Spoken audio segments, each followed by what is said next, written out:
I hope all of you are able to see my lectures live. Yes, sir. It is. Yes, sir. Okay, good. Let me stop.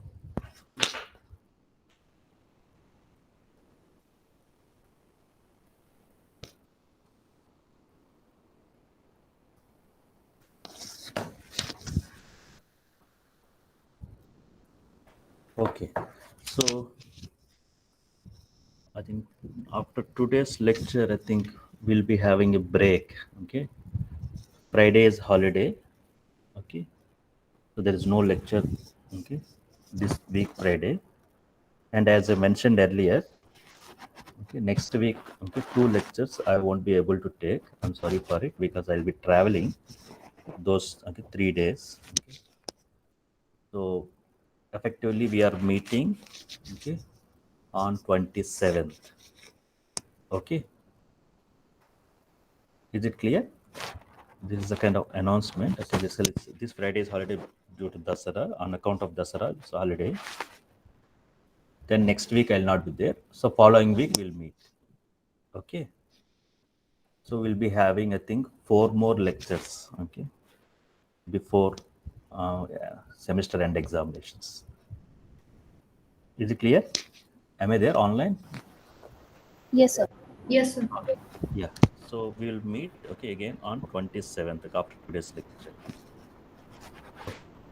Be having, okay, one assignment. I'll be, I think, uploading one assignment 2, okay, on, I think, some on numericals on fatigue and creep deformation mechanism map. Okay, on creep deformation mechanism map, we have one, okay, deformation mechanism map. We'll have one assignment. Okay, then you will also have to work on your term paper and need to be submitted. Okay, there's a deadline for the submission. Okay, so I think use this next week. Use this. Okay, I think after this today's lecture, use this. Okay, next these 2 weeks almost for completing assignment and term paper presentation. Okay, report and presentation. So term paper presentations will be conducted, I think, 29th, I guess. Okay, 29th, 30th of this month, Saturdays. Okay.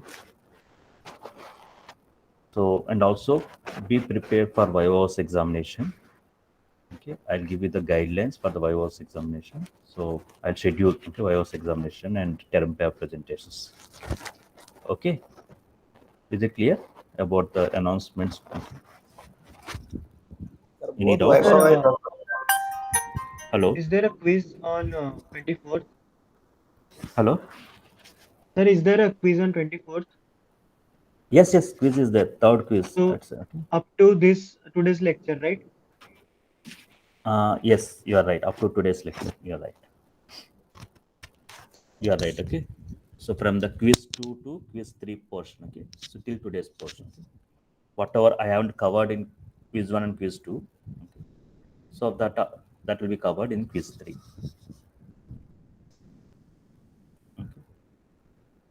So I'll be back by 23rd. Okay. No, not 20th. Yes. 23rd is a quiz exam. Am I right? Yes, 23rd is sir. the quiz. Yeah. Okay. So it will be as per the schedule. Okay. I'll be back on 22nd evening. So 23rd we'll have quiz exam. So any other doubts? sir, Sir, and the both term Viva paper. is going to be based on the term paper or in general about all the portion? General from the course, from the course. Okay. Okay, okay. Vios from the course. So, Okay, from all, okay, whole syllabus. Okay, okay, okay. Entire portion. entire portion. Okay. Okay. Sir, both the things will be scheduled on same day or sir, on a different day. The time paper And presentation as well as that Vaibhav is. uh, actually, I'm planning for actually same day. Okay. So that actually we'll have some term paper presentations on Saturday and some other day. Okay, I think uh, one day we'll fix. Okay, another day for remaining students. Okay. So we'll need, I think, 2 to 3 days, 3 days at least, 3 days. Okay, typically.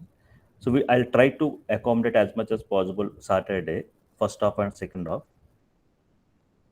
Okay, some presentation followed by, for those two students, okay, I'll be conducting vios, okay, like that. So terminal presentation followed by vios for two students. Okay,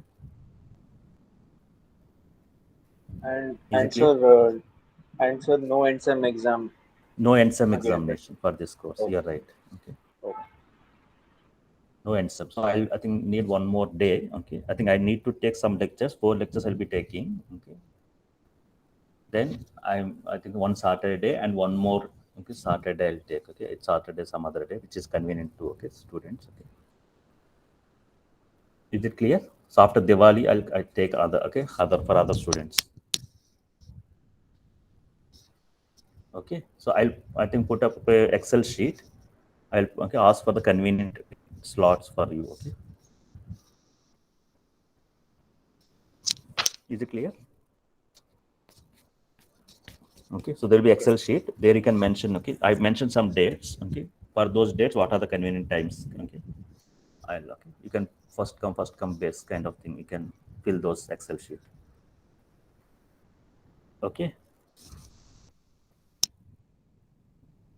so half an hour total. Okay, presentation plus was together for two students, half an hour. For a team, it's half an hour, 30 minutes. Okay, so Sir, be so prepared. the Yes. Viva is conducted in a team or it's going to be separate for? Team wise I'll conduct it. Okay, I'll conduct two wise, but it's independent questions. You will have independent things. Okay, Okay, so complete portion, but questions are going to be asked like individual, but in a team only, like yes, but I want to finish, okay, so that I don't want to for see, both the okay, students. once Okay, both the students. Okay, okay. okay, that's why 30 minutes per team, per team. Okay, is it clear? Yes. Okay, so I think let me start today's lecture. I think we are right now, we are discussing about, okay, creep deformation, which is basically defined as a time dependent plastic deformation, okay, under constant load or stress at elevated temperatures. Okay, so people also say the creep can also happen at low temperatures. That's called logarithmic creep, but the amount of plastic deformation is actually very negligible. Okay, almost negligible. That's why actually whatever we're talking about high temperature creep deformation. Okay. So when you deform a material under constant load or stress, if you monitor, okay, the displacement in the material as a function of time, if you convert this displacement to strain versus time, typical creep curve will have like this shape. So there will be three stages: stage one, stage two, stage three. Stage one is called primary creep, and stage two is called secondary creep, and stage three is called tertiary creep.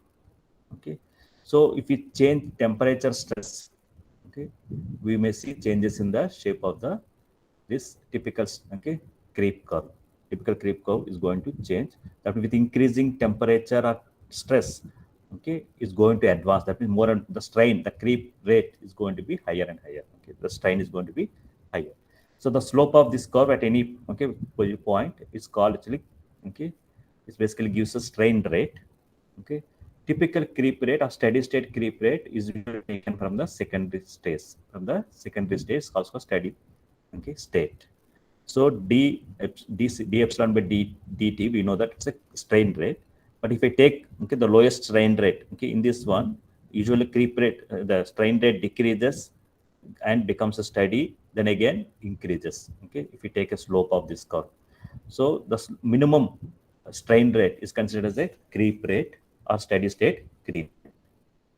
Okay, so this is very important for scientific understanding what type of, okay, mechanisms are taking place. Okay, what type of mechanisms are taking place. So the steady state creep rate, okay, steady state strain data creep rate basically is expressed, okay, by using this constitutive equation. It basically tells that the strain rate or creep rate is basically function of stress, okay, function of stress, grain size or microstructure, and temperature. So there are actually some constitution parameters: n, stress exponent; p is inverse grain size exponent; and q, activation energy. If you, okay, for a given material in a combination of temperature and stress, okay, if I determine N, P, Q values, that basically tells what type of mechanisms taking, okay, in the material. Okay, so depending on NPQ values, okay, we do see different types of creep mechanisms. The basic creep mechanisms actually dislocation creep mechanisms and diffusion creep mechanisms. Under dislocation creep mechanism, at high temperatures, okay, above 0.5 times of melting point, okay, the rate controlling mechanism is climb. Rate control mechanism is climb. Accordingly, we do see low temperature climb again within 0.5 to 1 times of melting point. Okay, what we are talking about, it okay, low temperature, okay, we do see low temperature climb and high temperature climb. So dislocation creep mechanism usually happens at higher stresses. At higher stresses. And dislocation creep mechanism independent of grain size. Independent of grain size. Grain size do not play any role for the dislocation creep mechanisms. Okay, depending on temperature, we have a okay low temperature climb is basically associated with a okay activation energy for the okay pipe diffusion. Pipe diffusivity plays significant role. At high temperatures, lattice diffusivity going to play significant role in the dislocation creep mechanisms. Okay, when you talk about when you talk about diffusion creep mechanisms, it can be Navarro herring or a Coble creep mechanisms. So these two, okay, diffusion creep mechanisms are strongly dependent on grain size, strongly dependent on grain size, and these are also come under category of Newtonian mechanisms, typical because n value is equal to 1. When n is equal to 1, your strain rate basically directly proportional to stress. Okay, that's called Newtonian flow. So diffusion creep mechanisms are associated with a okay n value is equal to 1 and p value anywhere between okay either 2 or 3. Okay, and q can be ql or qgb. Okay, so there's another thing, Harper-Down creep mechanism, which usually observed at very high temperatures in coarse grain materials. Okay, in space, people observed in lead, aluminum-based alloys. People have observed. Okay, it is not completely neither. Okay, it's neither a dislocation creep mechanism nor diffusion creep mechanism. Okay, for example, if you take n value, it okay, comes as a Newtonian kind of flow, which is close to diffusion creep, and P is equal to 0, that means independent of grain size, which is basically telling indirectly it's a diffusion creep kind of thing. Okay, so grain size independent. So this can be Harper-Down creep mechanism is observed only in certain materials, not everywhere. Only close to melting point. Okay, we observe in coarse grain materials. So apart from these mechanisms, grain boundary sliding always happens. Okay, in the polycrystalline materials. In polycrystalline materials, we do see grain boundary sliding. So depending on temperature and depending on grain size, okay, the n value can be either 3 or 2. Okay, and whereas p value can be 1 or 2. Okay, so if we talk about coarse grains, okay, n value is equal to 3, okay, p is equal to 1. In fine grain materials, okay, n and p are equal to 2. Okay, n is equal to 2, p is equal to 2. Accordingly, okay, in coarse grain we talk about lattice diffusion. Okay, in fine grain we talk about grain boundary diffusion. Okay, so these are different mechanisms which can happen in the materials when it deform at elevated temperatures. So there are actually ways to pictorially represent these various mechanisms which can happen in the material. When you talk about sigma versus okay temperature, sigma versus temperature, okay, normalize the stress with the temp. Okay, and also temperature also normalize with the melting point. Here shear modulus normalizing, and for a given constant grain size, we can obtain okay mechanism maps. Those are called creep deformation or simply called deformation mechanism maps, which basically shows the domains of various deformation mechanisms. Okay, so Ashby was the first one who has established this kind of deformation mechanism by actually sigma by g versus t by tm. So people have modified okay, the Ashby map slightly to make it a simpler way of representing okay sigma by g, y-axis sigma by g, but x-axis tm by t, tm by t. Okay, so we can have a nice okay linear okay lines instead of a non-linear curves. We can also have linear boundaries. The boundaries can be linear boundaries. Okay, so this is a kind of okay deformation mechanism map is actually constructed for a given material. Okay, for example, here the constant is a microstructure is basically here grain size. The variables actually sigma and temperature, the variables. Similarly, people also construct okay grain size versus stress by maintaining a temperature, constant temperature. Okay, effect of grain size, how the grain size okay and okay stress going to dictate what type of mechanism going to take place in a material. So other way actually, if you maintain stress constant and grain size versus temperature. Okay, these are different ways to construct mechanism, deformation mechanism maps for various materials will be constructed, and we'll have a kind of atlas kind of maps and see what type of mechanism going to take place at a given domain. Okay, is it clear? I think this slide where I stopped my previous lecture. Any doubts here? Are there any doubts? Am I there online? Am I online? Yes, sir. Sir, Okay. what are those dotted lines at uh, different strain rates? So these are these are contours, at a particular strain rates. Okay, we usually talk about creep usually talk about low strain rates. Okay, so we can, for example, you have equation. Okay, if you solve that equation, okay, we can get a particular strain rate. Okay, what is where the boundary is going to change. Okay, Okay, depending on strain rate, creep rate. Okay, your bound is going to change slightly. Okay. So these are okay, actually sir. contours, basically contours for a constant strain rates. This basically obtained from taking the equation, solve that equation, put the values, and figure out what is the strain rate you're getting. Okay, sir. Got it. So more details can be found from this. These papers is very nice. There are four articles basically there. Okay, whatever showed four articles. So these four articles gives complete details how to construct deformation mechanism maps. So according to this, for example, if you take the left-hand side one, if I give you 1 micrometer and 100 micrometer grain size, 1 micrometer and 100 micrometers, and if I deform material at a constant stress and temperature, and stress. Okay, for example, I fix my stress somewhere here. Okay, or for example, if I fix my stress here somewhere here, assume that stress. Okay, so coarse grains, exhibit climb mechanism.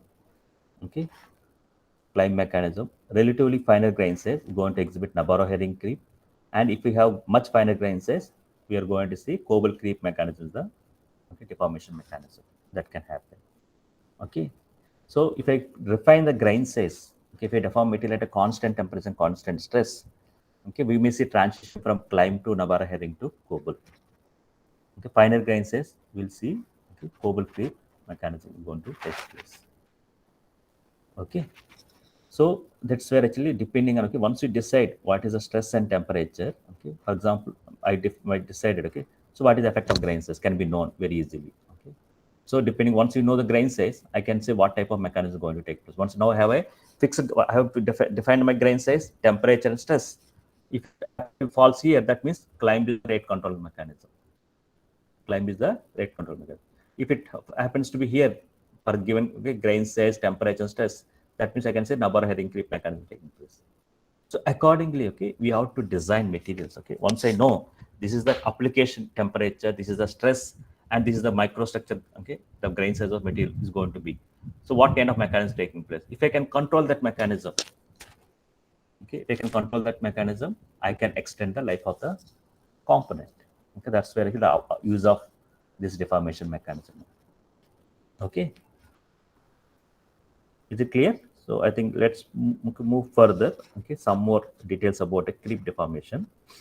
Okay, so when you deform material under temperature and stress, typically if you take a polycrystalline materials will undergo this kind of formation of some kind of cavities.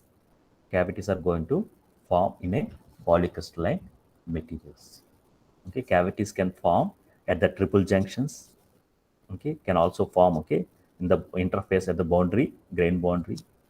Sometimes we also see cavities can form within a grain also, within a grain also. Okay, so this cavitation, if it at a constant temperature strain, if you monitor as a function of time, as a function of time and strain, with increasing with the time, the creep strain is going to take place, the deformation is going to take place. So if I look at cavities, most of the times may originate at the interface or the boundaries. So these cavities nucleation involves nucleation, cavity nucleation, and grow and coalescence. Like void nucleation, void, okay, growth and coalescence. Similarly, okay, under creep deformation, okay, the voids can form, okay, as a function of strain. With increasing strain, okay, the voids are going, we have cavities. We say cavities are going to nucleate and grow in size and get coalescence. So finally, eventually, what happens? The material is going to fracture, okay, after certain amount of strain and time. Okay, so creep cavitation is one of the important, okay, microstructural change what we see during creep deformation. Okay, is it clear?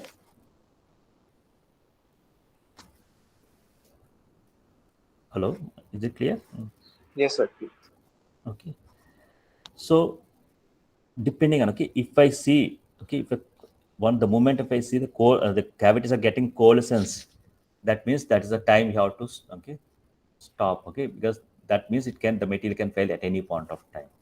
Okay, so that's where actually one has to look at it. It says, okay, immediate repair has to be done. Okay, limited service, okay, until repair. So it's basically tells cavitation, okay, can lead to failure of the component. Okay, so the cavitation, nucleation, growth, and coalescence. So when I talk about nucleation, okay, so that what type of cavities typically we do see? Okay, we do see, okay, for example, okay, when I deform material at high temperature, when I deform material tensile specimen, if I take a tensile specimen, if I deform material at high temperature, we may see, okay, this kind of, okay, rupture kind of thing. This is usually point kind of, okay, failure can happen. It can be related to dynamic recovery and recrystallization, can lead to this kind of thing. Or we may also see, okay, cavities can form, okay, within a grain or along the boundaries, okay, along the boundaries. Accordingly, we do say transgranular and intergranular. Okay, so cavities can form, okay, which can also grow, okay, can form within a grain, can also form along the boundaries. So accordingly, we say transgranular and intergranular. Okay, so we also see, okay, during diffusion, if there is a, if this is a diffusion dislocation creep kind of thing can place, it can happen like this. We may also see, okay, other type of, okay, cavities. Okay, so for example, intergranular creep fracture. Okay, we can see formation of cavities, okay, okay, at the triple junctions or along the boundaries. We may also see like this, okay, kind of, okay, wedge type of, okay, wedge type of cavities. So during, okay, diffusion creep mechanism, if it happens, so typically, okay, we do see there are two types of cavities. One R type and W type. Okay, R type basically typically is round, okay, close to round, okay, round, okay, cavities, and W type basically wedge type of cavities are going to form. So it's in, if we expand, okay, so this kind of, for example, okay, these are called R type of, okay, cavities, and we also see W type of cavities, wedge type of cavities. Okay, so depending on stress and grains, depending on, okay, stress and grain size, depending on stress and grain size, the type of cavity is going to change. The type of cavity is going to change. Okay, at high temper, at high stress and coarse grain materials, we do see, okay, W type of cavities, wedge type of cavities. Whereas R type of cavities are going to be seen, okay, at low stresses or finer grain sizes. What does it mean? Okay, if I make a stress versus a grain size plot, okay, stress versus a grain size plot, okay, there is a boundary, okay, there is a boundary, okay, below that boundary we do see, okay, we do see R type of cavities, above the boundary is called W type of cavities. What does it mean?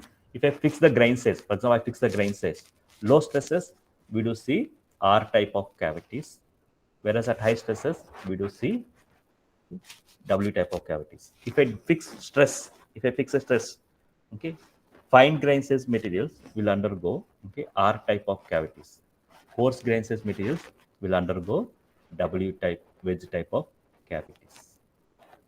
Okay, is it clear about type of, okay, cavities? Different types of cavities what we see, R type and W type. Okay, whenever there is a diffusion take place, okay, significant diffusion takes place, So okay, we may see okay, this kind of okay, R type, W type of cavities during creep deformation. Typical. Okay. Okay. Clear? Is it clear? Yes, sir. Okay. So the cavity nucleation, okay, usually okay, can happen due to vacancy condensation. Cavity nucleation can happen due to vacancy condensation at a high stress region, or grain boundary sliding leading to cavitation from ledges or triple junctions and or triple junctions. So grain boundary sliding can lead to cavitation from ledges. So that also can nucleate okay, cavities, or dislocations pile up at the grain boundaries or interfaces. That can also nucleate cavities, and particle obstacles. Okay, if any particle is there, if it gets okay any obstacle for the grain boundary sliding motion or a dislocation motion, that can also lead to okay cavities in the material during deformation. Okay, so pictorially okay, this is what okay, so R type of cavities typically formed by vacancy condensation. Vacancy condensation, because a lot of vacancy can be created okay, at high temperature. So vacancy can get condensed okay, due to stress. Okay, vacancy can migrate, okay, can get condensed. So that can lead to okay, R type of cavities. Whereas okay, grain boundary sliding, if it is not accommodated properly, okay, in case of coarse grain materials, grain boundary sliding will not be accommodated very easily. So in those cases, what happens at the triple junctions? I do see okay wedge type of cavities. Okay, even okay if there is a ledge in the boundary at the border, some ledges are there that can also lead to okay cavities. Wedge type of cavities are going to form. Similarly, okay, dislocation pile up at an interface or boundary that can also lead to cavity formation. And whenever there's a particle obstacle is there, okay, your grain boundary sliding is getting obstructed by the particle, so that can lead to a okay cavity at the interface between the particle and boundary. Okay, so these are the kind of okay factors which can lead to cavity nucleation. Okay, nucleation of cavities can happen because of these factors. Okay, with more and more deformation, these cavities can grow in size. Okay, grow in size and get okay extended okay with further and further deformation. Okay, so, so that's about the cavitation which can happen during creep deformation. So there are different types of creep based tests. Okay, one actually simply called creep test. Okay, constant stress or constant load test we do, or also creep rupture test and stress rupture test. There are three different nomenclatures people use okay, for related to creep tests. Okay, the creep test typically involves okay smaller strains. Okay, the amount of strain, the deformation is a few percent. It will be very few percent. We do not okay basically do just okay with up to a minimum creep rate.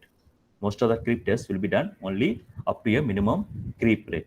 That means secondary okay, the moment once you stop okay see the secondary creep, stop the experiments. Okay, we do not go up to the rupture. We do not go up to the rupture, just only stop it. Okay, just as soon as once you reach the steady state, we stop the experiment. That's called simply called creep test. The amount of strain is very small. Okay, we need to use okay extensive okay, extensometer LVDT to measure such a small strain measurements. In case of creep rupture test, okay, we do deform material till the rupture. Deform the material till the rupture, but at a faster rates. At a faster rate, we increase the temperature or stress, so that you can increase the rate of deformation. That's called creep rupture test. Here, deformation is much larger than that developed in a creep test.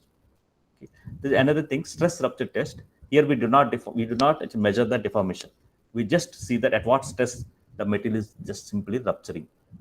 Okay, that's called stress rupture test. This is a rapid test. Okay, creep rupture test and stress rupture typically these are common category of rapid creep tests as compared to slower creep test what we see. Okay, so there is a standard ASM standard where you can get a lot of details about how to conduct okay creep rupture stress rupture tests for metallic materials. Okay, so here, so when I talk about time to rupture, okay, so if we take a typical creep curve, we'll have okay, stages like this. So it's going to rupture. Okay, so it requires some amount of time because most of the times, what I said, the typical creep tests, okay, will be done, okay, at a fixed stress and temperature. We get this kind of creep curve. So I said actually we stop the experiment most of the times once you reach steady state creep. Okay, once you reach steady state creep, that secondary creep just start, will stop the experiment. So then we get a creep rate. Okay, that's called steady state creep rate.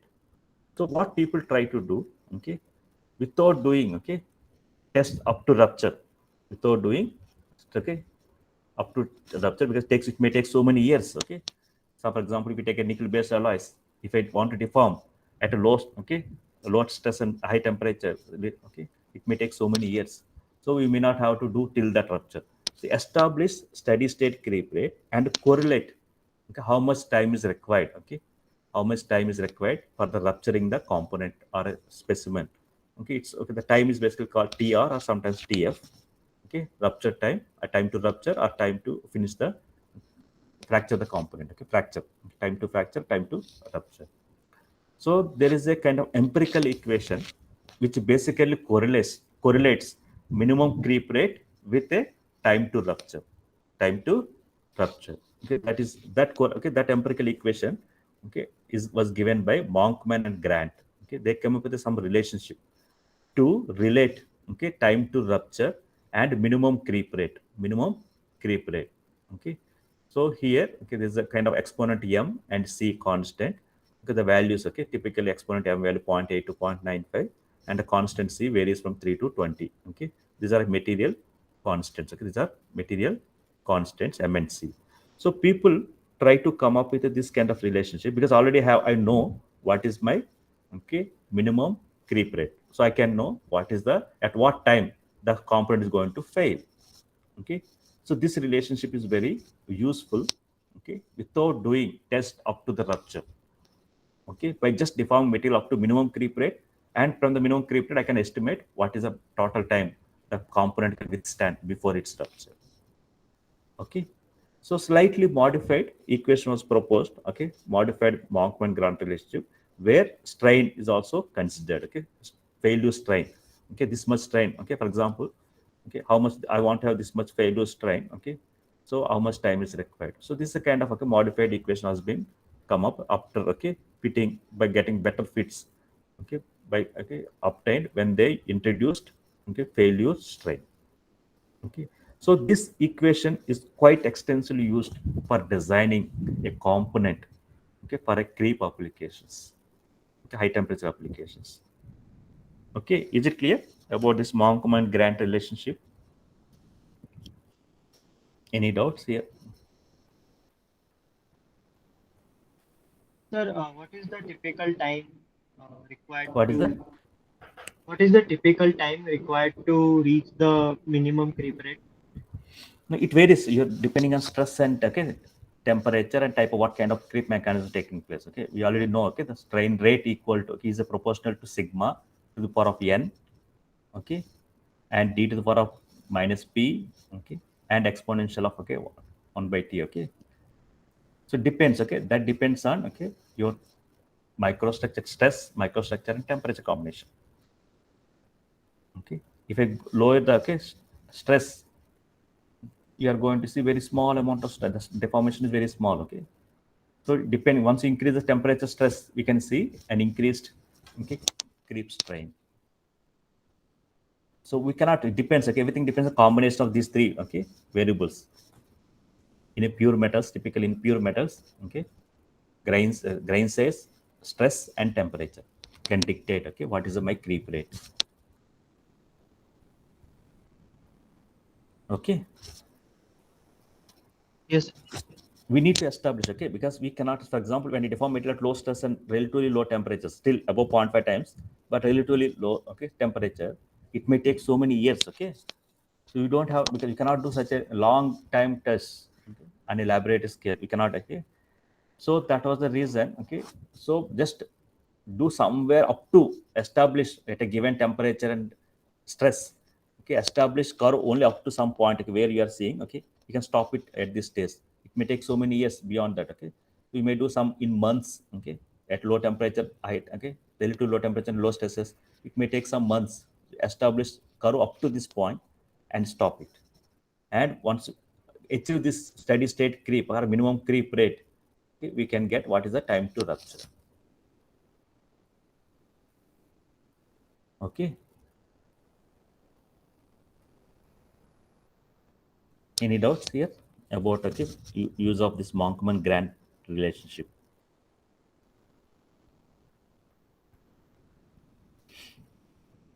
Okay. So the next one, okay, usually when you talk about creep, okay, time and temperature also, okay, is like a one can interrelate. Okay. So it's called time temperature dependent parameters. Okay, time temperature compensated parameters are time temperature, okay, it's typical time temperature compensated parameters, because we already, for example, I know I want to vary the stresses, okay, under creep deformation I have to vary stresses or temperatures to deform the material.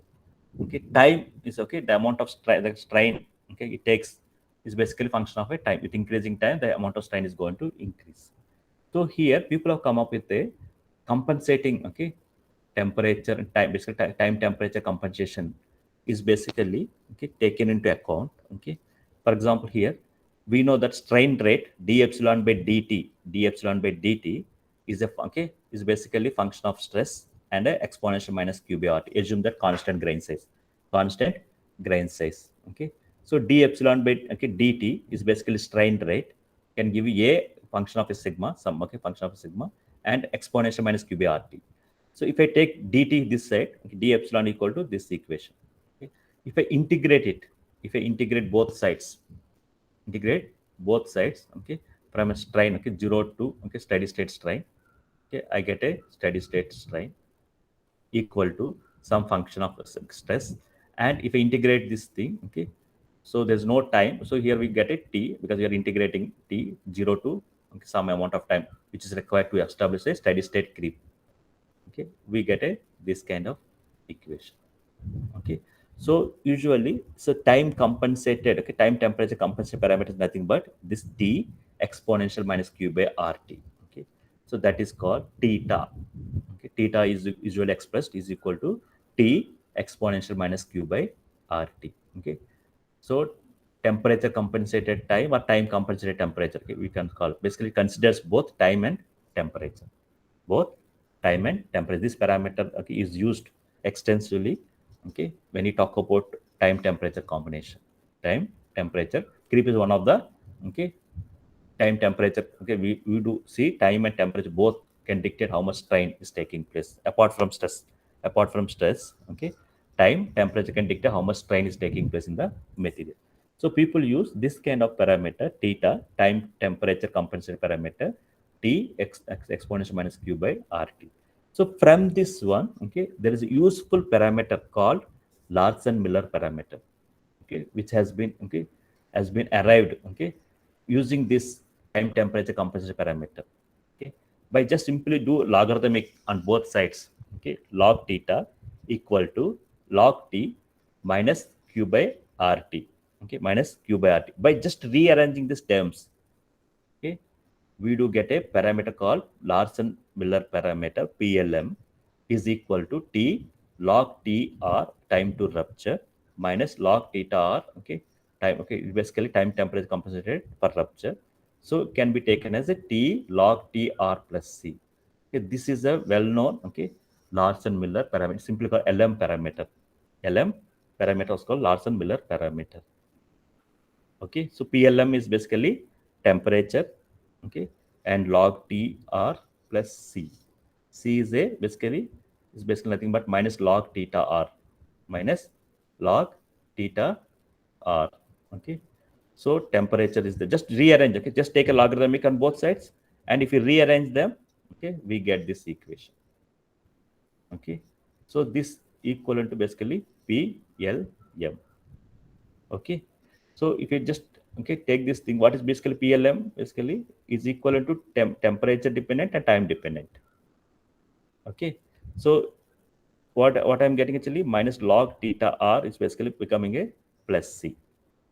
Okay, if I make a plot, okay, at a fixed stress, if I make a plot, okay, if I make a plot at a fixed stress, okay, 1 by t versus time, 1 by t, okay, versus time.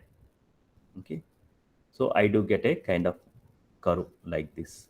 Okay, at different stresses, I do get this linear curves. Okay, so according to this equation, okay, the slope, okay, the slope is basically PLM, okay, Larson Miller parameter. Okay, so typically people make a plots, okay, in terms of a hours, time in hours, okay, temperature in Kelvin. Okay, so we can get a what is the Larson Miller parameter, okay, at a given stress. If you change the stress, okay, your Larson parameter, okay, slope is going to change. Okay, Larson parameter is going to change. Okay, so Larson parameter is a function of stress. Okay, is it clear what I'm talking about? The Larson Miller parameter basically uses time temperature combination. Any doubts here? Are there any doubts? Hello, am I there? Am I online? Yes, sir. Yes, sir. Okay. I hope you might have learned, okay, in some of, I think in your undergrad level, okay, Larson Miller parameter is basically expresses time temperature effect. Time temperature effect. Okay. So if I deform material, okay, under creep conditions that usually are maintaining a constant stress. And I deform, okay, I only change the temperatures and monitor, okay, how much time is required for rupturing. Okay, so if you make that, okay, plot, okay, one, okay, log t, log times of time to rupture and 1 by t, okay, for a given stress typically we get, okay, the intercept basically gives you minus, okay, c value. C is basically log theta r. Okay, whereas the slope of that line gives you, okay, Larson Miller parameter. Okay, it basically activation energy. Okay, Larson parameter basically involves, okay, Q by R. Okay, involves Q by R. Okay, so that's why, okay, we talk about. So Larson parameter basically is nothing but is indirectly activation energy of the deformation. It expresses actually the activation energy of a deformation. This Larson Miller parameter is a function of stress. That means activation energy is a function of stress. Okay, what is its use? Okay, now for example, okay, why do you need to, okay, establish this Larson Miller parameters? What is its use? Any idea?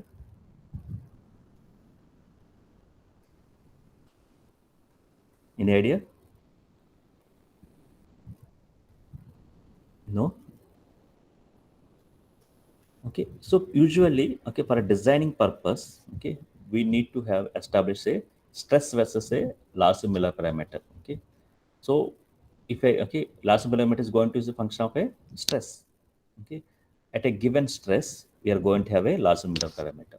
Okay, once you change the stress, the Larson parameter is going to change.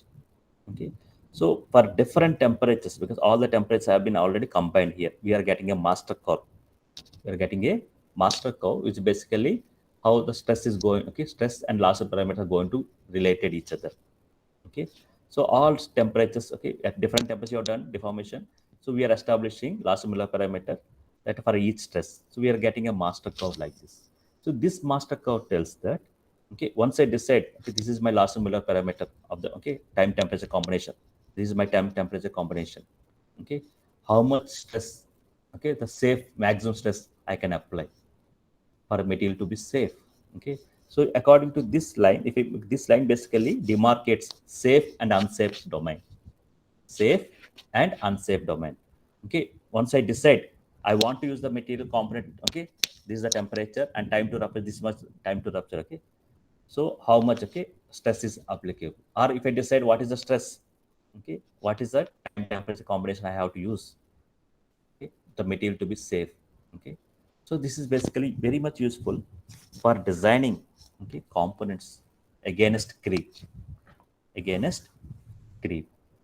Okay, so this is actually very useful. Okay, not only for creep, even for, okay, people do use for tempering. When you do tempering, there also time temperature combination will be there. Okay, if you take a hardened quencher steel, when you temper it, usually temper it as a function of time and temperature.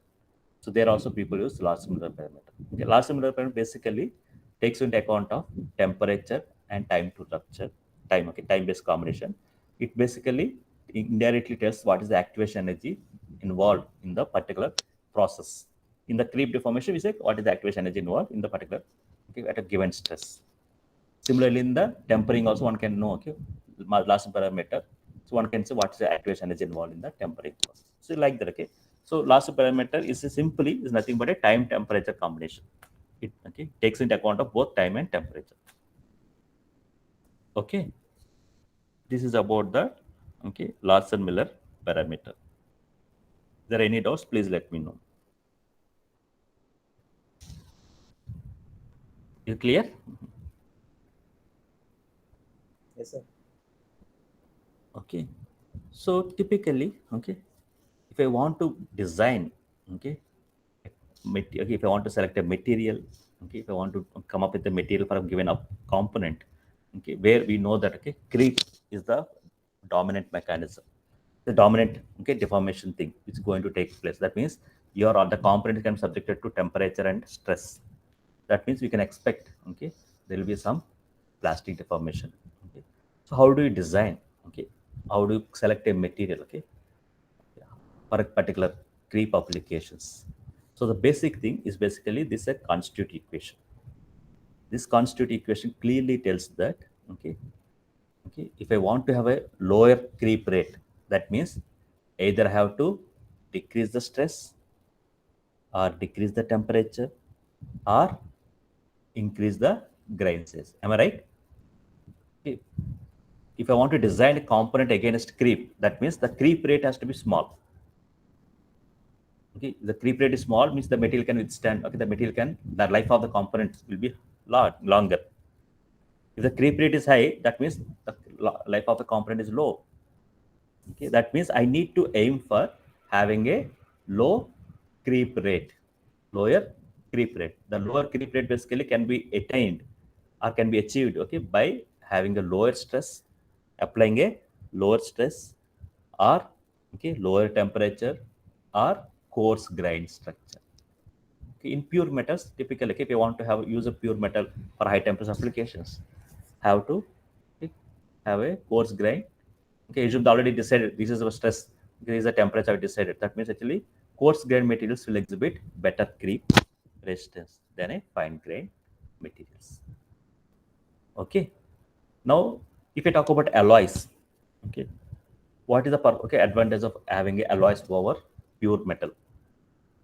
Okay, if you alloy the material, okay, typically stacking fault energy, most of the materials, okay, the stacking fault is going to come down. Okay, stacking fault energy is going to come down. So higher stacking fault energy materials will exhibit higher creep rate. Typically, people also add gamma by GB, whole to the power of 3 whole cube. Okay, gamma by GB is added, okay, to this constitutive equation to dictate effect of stacking fault energy. Stacking fault energy. Okay, what does it says? If you reduce the stacking fault energy, your creep rate is going to come down. Okay, that means low stacking fault materials exhibit better creep resistance than high stacking fault energy materials. That's one thing. Okay, the second thing, okay, when you alloy the material, okay, diffusivity is going to change. Am I right? In the alloys, the diffusivity is expressed in the form of a interdiffusivity. Am I right? I hope all of you know, okay, interdiffusivity. If you have a and B, okay, A is a matrix, B is a solute. So the interdiffusivity is going to be different. Okay, D naught exponential minus Q by RT is basically D. So in case of alloys, okay, diffusivity will become slower, typically as compared. Okay, the diffuse is going to get affected. It can be faster, slow, depending on what, okay, solute atom is present in the material. So interdiffusivity has to be taken into consideration. Okay, in case of alloys. Okay, and other thing, n value also going to get affected. Okay, even if once it says stress and temperature, okay, the stress exponent is going to change because the dislocation, for example, if there is a dislocation creep mechanism taking place, we have to control. Okay, so if you have a solute atoms, those can control the dislocation moment. Those can control the dislocation motion. So that's why actually typically, okay, solid solution materials, alloys exhibit better creep resistance than the, okay, pure metals. than the pure metals, because your N value is going to get affected. Okay, test experiment is going to get affected because of alloying, and okay, even the diffuse is going to get affected, and stacking fault energy comes in picture, and okay, grain growth is also going to be controlled. That means actually in pure metals, okay, under constant temperature and time, the grains can grow. Okay, grains can grow because of our, if you take our equation, okay, time temperature dependent. With increasing temperature, with increasing time or temperature, grains usually grow. In case of alloys, okay, we may see some kind of pinning action. That way you can control the grain growth during deformation, okay, at high temperature. So that way actually the solid solution alloys exhibit better creep resistance than, okay, pure metals. That's why actually most of the applications components will use, okay, some solid solution alloys. Apart from solid solution alloys, we also see some precipitation. Okay, the precipitation is also going to control, okay, your creep rate.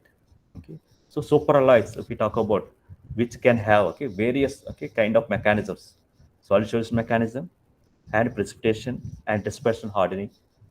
So all these things, okay, and coarse grain, if you have coarse grain, can control the creep rate in the material. Okay, that's how actually people come up with a, okay, different type of materials to have a better creep resistance. Okay, in case of ceramics, okay, in ceramics basically we know that it's a high temperature, okay, materials. Higher the melting point, always, okay, better the creep resistance. Ceramics have typically high melting points, okay, and also apart from high melting temperatures, we also have a kind of, okay, anions and cations. Diffusivity is going to be very slow because of anion cation. Ceramics typically will have a anions and cations, so those can control the diffusivity, can control the overall creep rate. So ceramics exhibit better creep resistance typically. Okay, so if I take, okay, if you take Al2O3, okay, we are talking about anions and cations. Okay, will have their own, okay, diffusivities. Accordingly, your mechanism is also going to change.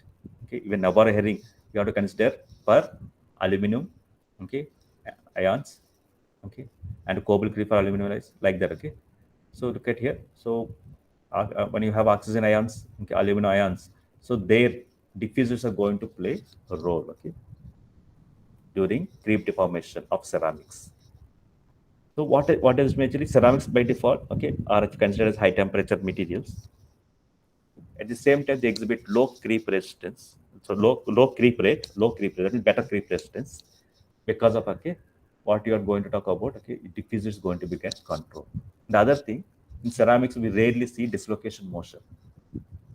Dislocations are, okay, rarely, dislocation creep is rarely observed in ceramics. Most of the times, okay, ceramics will undergo diffusion creep mechanisms. Okay, so in case of polymers, polymers also undergo creep deformation, but the mechanisms are slightly different. Not slightly, entirely different. Mechanisms of polymers are entirely different. If I want to have a better creep resistance of polymers, we have to play with a, okay, we have to play with a glass transition temperature.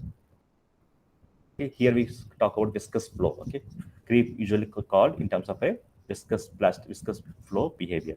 Okay, so polymers actually, I think, yeah, different type of, altogether is a different type of mechanism going to take place. Here we have to control, okay, increase the glass transition temperature. If we increase the glass transition temperature, we can have a better creep resistance in polymers.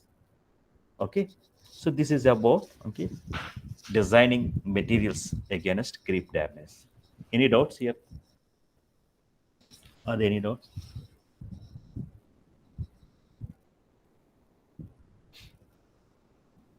Is it clear? Okay. How people design the materials, okay, against creep damage.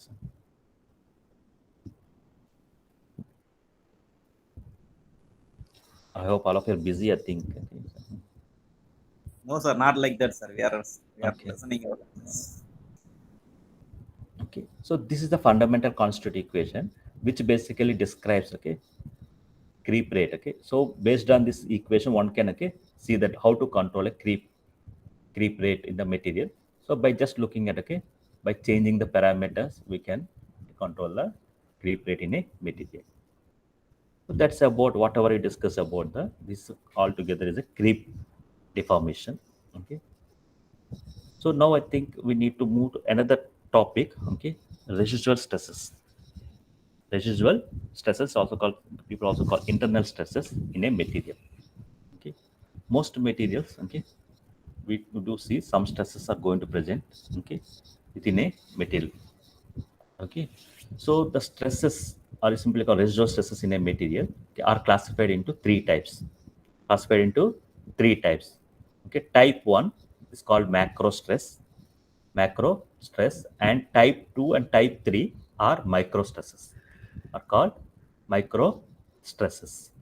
Okay, the macro stress, okay, the stress length scales, okay, what you are talking, the length scales of the thing, what you see is a, okay, almost equivalent to or somewhat to, okay, somewhat structural size, structure size, component size kind of thing, macro stress.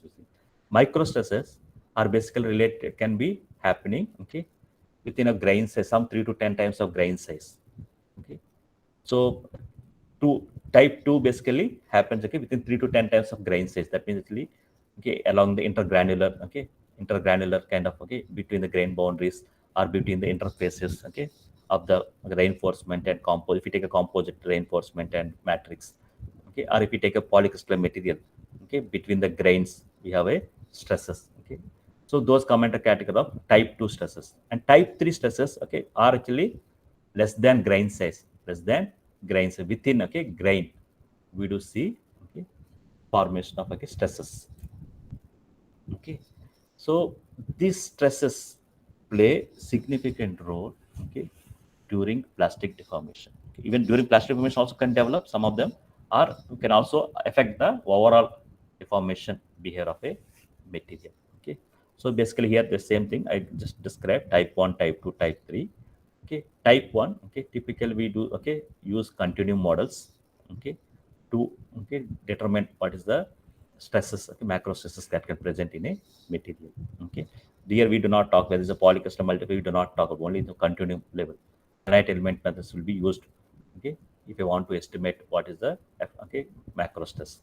Type 2 stresses are typically 3 to 10 times of grain size, typically that, okay, dimensions what you are talking about. Okay, so typically if you talk about, okay, interface thermal stresses in a metal matrix composites, intergranular stresses come under category of type 2 stresses. In type 3, dislocations, point defects, okay, within a grain, okay, can affect the, okay, stress, can induce some stresses in the material. Okay, those are basically during deformation or during, okay, quenching, we do see, okay, internal stresses are going to develop. So those are called type 3 micro stresses. Okay, so there's a lot of information is available from these two, okay, review articles, okay, by Badeshia and Bitters. So if somebody wants to understand more about this thing, okay, one can refer these two papers in detail thing. Okay, so as far as, okay, today's lecture is concerned, just I'm give a little bit, okay, more details about, okay, whatever covered in some of the books, okay, in these papers also. So is it clear about the, okay, classification of stresses, internal stresses? Okay, type 1, type 2, type 3 stresses. Any doubts here? Sir, actually, sir, how the dislocations will cause that residual stress like this? Your local distortion, okay, you're going to see a local distortion of a lattice. What with dislocation forming means, what does it mean? Is it dislocated or not? That means your lattice has been dislocated. Yes, sir, Lattice. yes, sir, So dislocated. yeah, that dislocation means basically what happens is leaves some stress distorted. Okay? That distortion is coming from basically leading to a stress in the material.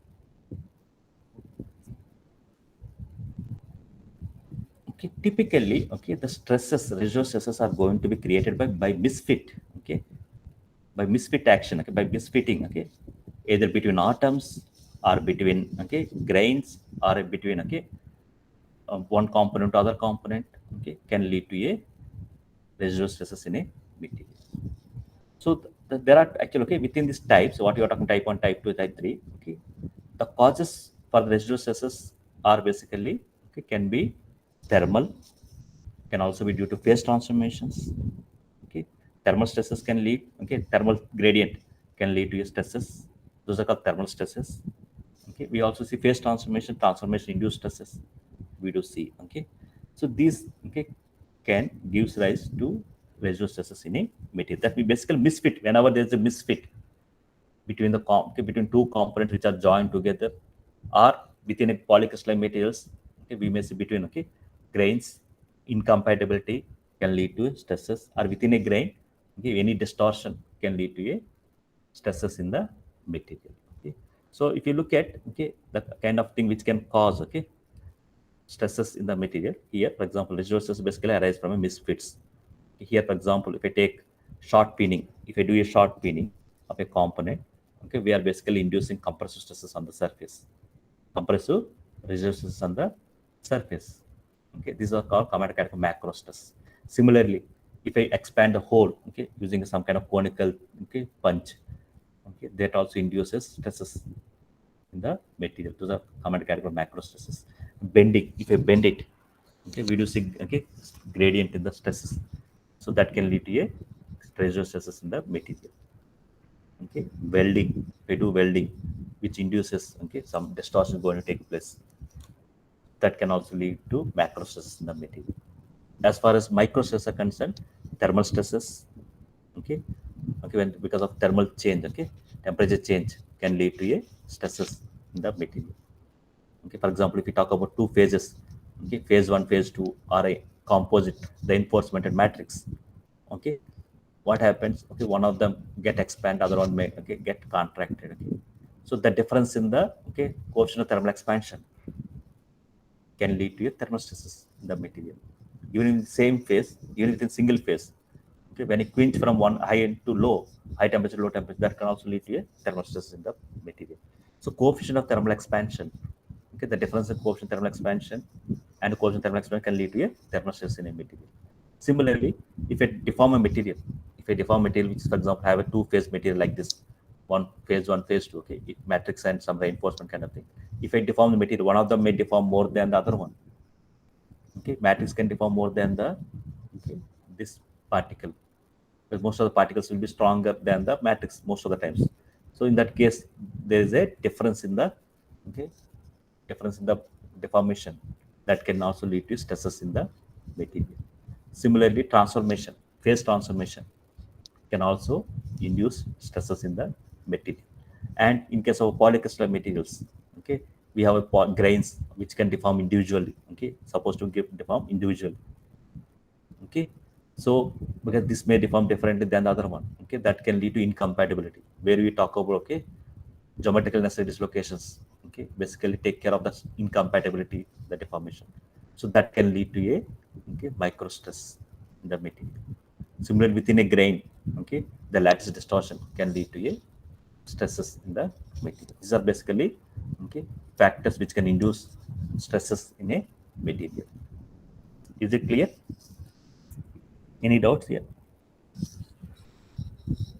Can machining can do that residual stresses, sir? Yeah, Can induce? machining can, yes, machining also can induce stresses. Okay.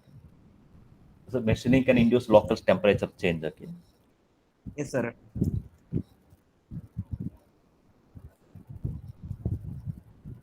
Okay, there's a nice way of compiling, okay, which can basically any misfit can lead to stresses in the material. Okay, so that can happen between the regions or between phases, okay, or within a material. Okay, we do see macro accordingly we do see macro stresses and micro stresses. Okay, so if I take one okay, if we talk about two-phase material, if I'm deforming, assume that, okay, I'm deforming material, it's A and B, two phases are there.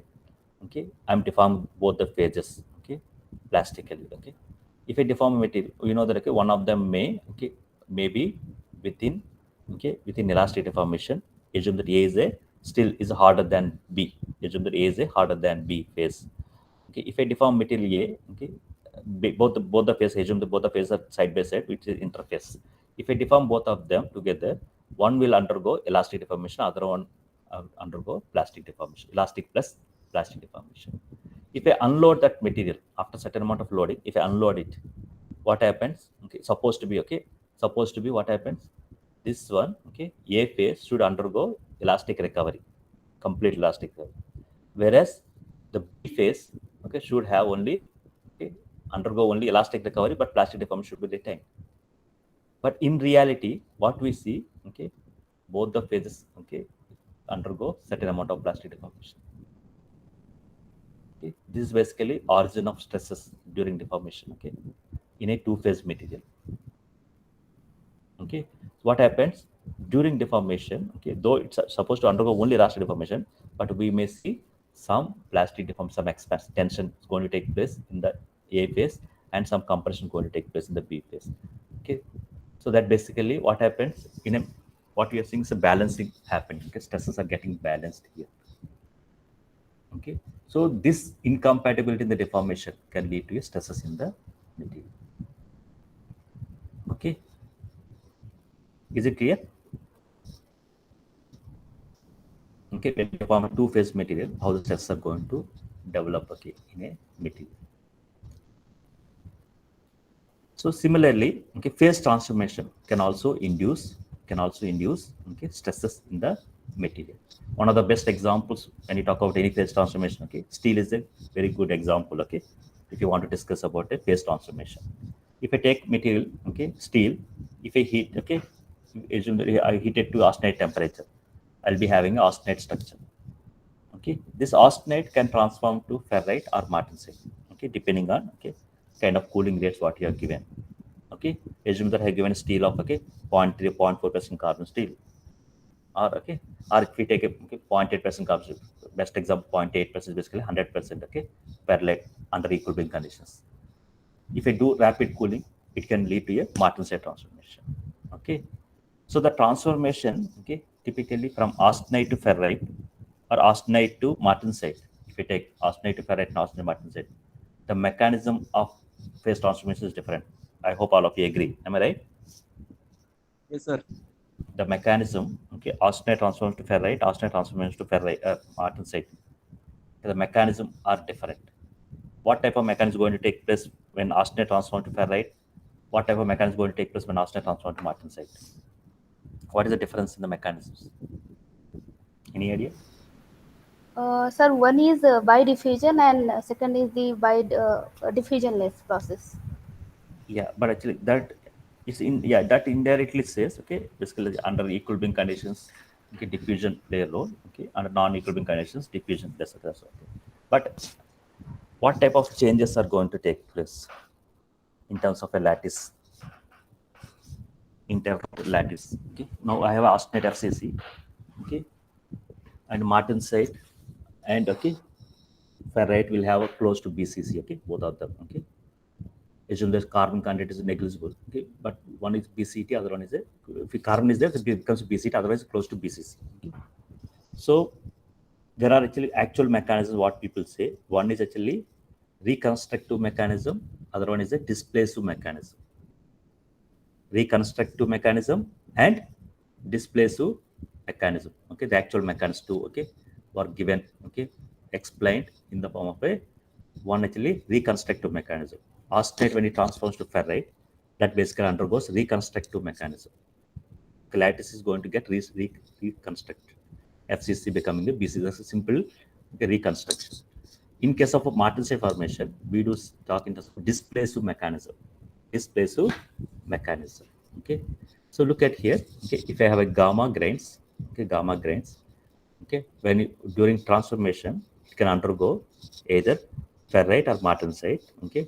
In case of a ferrite transformation, what happens? Okay, we do see some okay, nucleation is going to take place okay at the typically boundaries, so that can lead to okay undergo okay reconstructive mechanism in the ferrite platelets forms.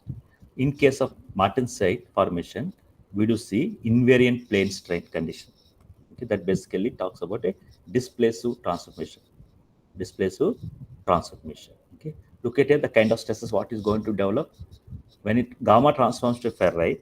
Okay, we are talking about only okay, okay, we'll talk about only microscopic okay, strain is going to take place. Whereas when the gamma transforms to martensite, we are talking about both micro and macro stresses. Okay, the stresses when you martensite arsenate transforms to martensite, the stresses are very high. The residual stresses in a steel component will be very high. That's why we have to go for a temporary to relieve those stresses. In case of when a gamma transforms to alpha, there also we do see phase transformation into stresses, but the stresses only micro stresses. Okay, So this is a kind of difference, okay, in terms of a phase transformation induced stresses. The phase transformation can induce either micro, okay, or micro plus macro. Okay, the best example is a steel. Okay, gamma transforming to alpha, gamma transforming to martensite. Okay, so this is the kind of, okay, stresses what you see in materials. Okay, internal stresses, also called residual stresses, which can be left out in a material. So having compressive residual stresses are advantage for a fatigue deformation. If you want to improve fatigue resistance of a material, what people do? People induce some compressive residual stresses. Okay, having a compressive residual stress can lead to reduce the total stress acting on a surface. Total stress acting on a surface, because we know that fatigue crack is going to get initiated at the surface. If you can minimize the stress acting on the surface by having a compressive component, okay, because we know the crack can open only under tensile component, but if we reduce the tensile component on the stress surface, that can improve the fatigue performance of material. So stresses sometimes are advantage, sometimes are disadvantage. Okay, compressive stresses most of the times are advantage up to some limit. If it crosses some limit, okay, beyond fracture stress, then it can crack. Okay, tensile stresses always, okay, are actually deleterious, okay, to the property of a material. Okay, so even when you talk about thin films, okay, we deposit thin films on a substrate. Okay, so if the stresses are low, the film will be intact. If the stresses are very high, can get cracked. Okay, we do see delamination can take place from the interface. So stresses, okay, up to certain limit is good. Most of the compressive stresses are advantage than a tensile stresses. If their magnitude crosses fracture stress of a material, that can lead to a cracking of the material. Okay, so that's what the whole story related to residual stresses in a materials. Is it clear about residual stresses in a material? Sir, actually, as per that the sharp peening will increase that compressive stress, no, sir. Yes. So if I want to increase the fatigue property, if I do the sharp peening activity over the surface of the material, it will increase that fatigue property of the material, sir. Yes. How it is going to improve? Because see, we know that at the surface is going to take place. Yes, sir, Okay. I understand. Okay. If I have a tensile component, more tensile stress, okay, that can actually open the crack. If I have a compressive component, okay, I'm applying all the stress. Okay, your effective stress acting on the surface is going to come down. Okay. I'm applying tensile stress, assume that, okay, your effective stress on the surface is going to be less than interior of the material. So crack initiation will be basically we are basically delaying, okay, by having a compressive component on the surface. Is Okay, it clear? sir. Yes, sir. Sir, in this slide, sir, actually Hmm. we are converting the arsenide microstructure into ferrite microstructure, or otherwise arsenide microstructure into martensite microstructure. Yes. So sir, in these two cases, that ferrite converted into that martensite microstructure will have that higher residual stress compared to that ferrite to arsenide to ferrite. Austenite to ferrite. Austenite to Is this ferrite. correct, sir? Yeah. Okay, You're right. Okay. Because whenever martensite transformation happens, the mechanism it forms is basically displacement mechanism. There will be huge physical distortion. Okay. Is going to take place because of some plane strain condition we are inducing, okay, locally. So that can lead to a physical distortion of the lattice. Okay. So that induces both macro and micro stresses. okay, Both stresses are going to present whenever martensite forms from gamma austenite. okay. Okay, that mechanism is called displacive mechanism. Okay,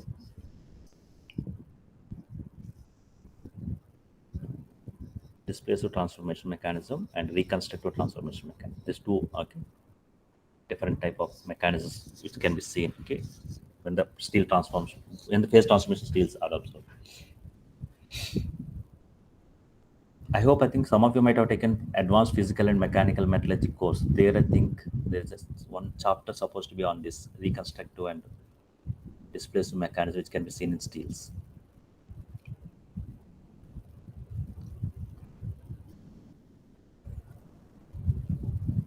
Okay. So because residual stresses are going to present in the materials depending on conditions which have been imposed on the material and what type of things are happening inside the material also. Okay. So if I want to determine the residual stresses in a material, how do you determine? Experimentally, if I want to determine what are the stresses in the material, how do you determine residual stress in a material? So using X-ray. Using X-ray diffraction. Okay, but actually, how do you distinguish macro and micro?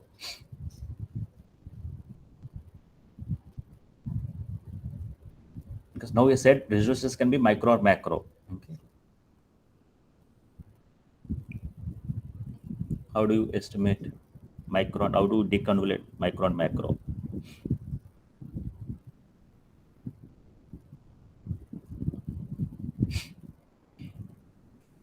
Any idea?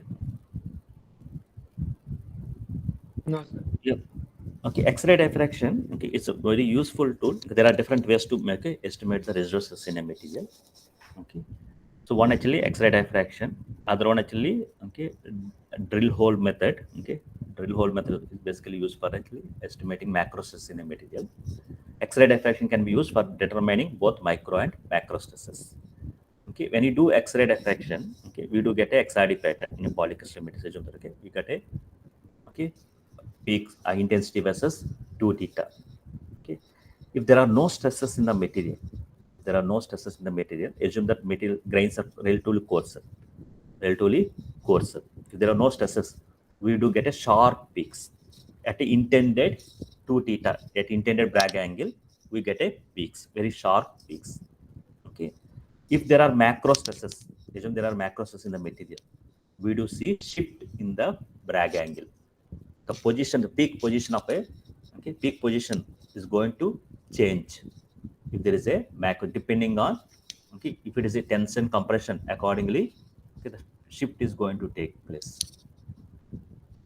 Okay, the shift in a Bragg position is basically gives an indication that there are macro stresses in the material. Okay, according to calculus, we know that it has to come for a given material, it has to come at a particular angle. But if there is a shift in the angle, okay, that basically indicates that the material might be having macro stresses. In case of micro stresses, okay, if the material has a micro stresses, we do see a broadening, peak broadening.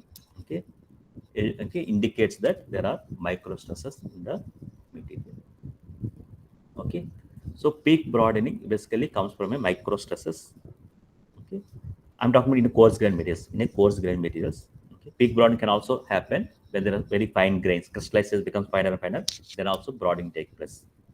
Okay, so the peak broadening gives an indication that there are micro stress in the material, and peak shift indicates that there are macro stress in the material.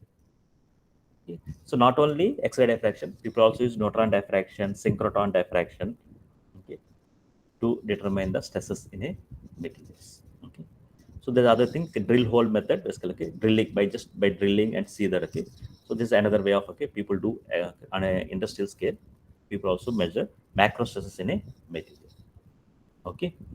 So this is about the story, whatever I think I wanted to discuss. So far, I think we had discussion about, okay, today's discussion basically creep deformation completed, then some detailed information about the residual stresses in materials. Okay, I'll stop it here. Okay, so we'll meet again on 27th. Okay, so any doubts here? I think, are there any doubts?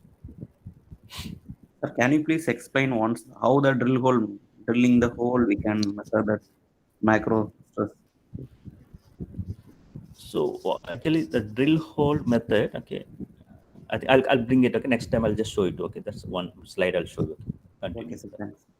Yeah, it's a little bit. Okay, people use it. Okay, quite extensively. Okay, in industrial scale. Okay. Immediately we can get a information about the just drill. Okay, by just drilling the hole from one end towards center, we can get a details about the change in resistance to the drilling. Okay, I'll get that information. So one slide, I'll show that information how to. Okay, sir. Is used only for macro stresses. Okay, not macro stresses. For welding, okay, welded components, people use that quite extensively.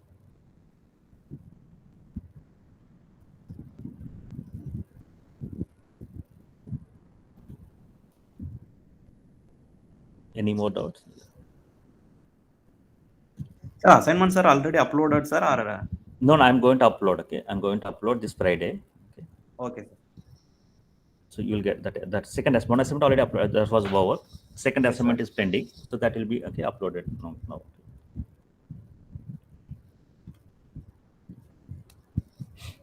Okay, so this next thing, 2 weeks is very crucial for for all courses, I guess. Okay, a lot of things will come towards the end most of the times. Yes, sir. Yeah, get ready, prepare well. Okay, so I'm leaving that 1 week break for you. Okay, usually I don't want to leave, but actually I could not avoid that trip, so I hope we can utilize this break for your preparation. Yes, sir. Actually, I seen last 3 semester. Actually, sir, this is the one thing you. Actually, sir, you missed the class. I think I didn't seen before that. So actually, every classes you are taken in that entire semester. Yeah, so this time actually this came suddenly, which I could not actually. So some important meeting was is there scheduled. So I can take, but actually there. But I thought, okay, let's have break because now there's so much information I already covered. I thought, okay, so let's have it. Okay. Have it because anyway it's online. I can teach it from anywhere else, even if I'm traveling. But I decided just give a break. So, so 4 more lectures are there afterwards. So I think I'll be able to cover most of the content what I intended in this course.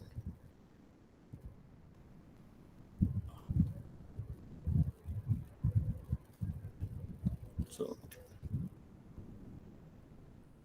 so I think that's where I think today's lecture is going to over. So I'll stop recording. If there are any doubts, okay, you can stay back.